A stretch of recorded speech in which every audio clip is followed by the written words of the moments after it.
I will talk to you about some of the use cases of blockchain also, which is being currently used. So if you talk about the opportunity size, we are very lucky that we are sitting in this audience who is knowing something about such a topic called blockchain technology, which less than 1% of the total world population knows exactly what is blockchain.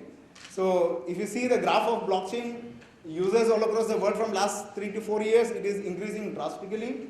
And as I was mentioning you, the number of people who is using blockchain or who knows about blockchain today is less than 1% of the total world population. So if you compare it with the graph of internet, the way internet adoption started in the early 1990s, we are almost in the 1994-95 of the internet era. Just imagine all those big tech giants today, they started at that time.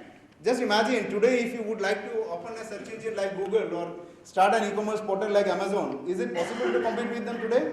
No. Or start a social media platform like Facebook?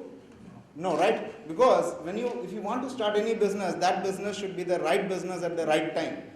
It was a time to start it, but no, we missed it, right? We might have missed the third industrial revolution, but I request all of you that if God has given us an opportunity to know about this fourth industrial revolution, we should never miss this opportunity to be a part of this. Otherwise, tomorrow, all those people who were criticizing and complaining about internet, ask them today that they cannot live a day without internet today, right? So it is up to us whether we want to accept it early or we want to be a late adopter. So we accept it today or not, tomorrow we have to be a user for this. So earlier the better.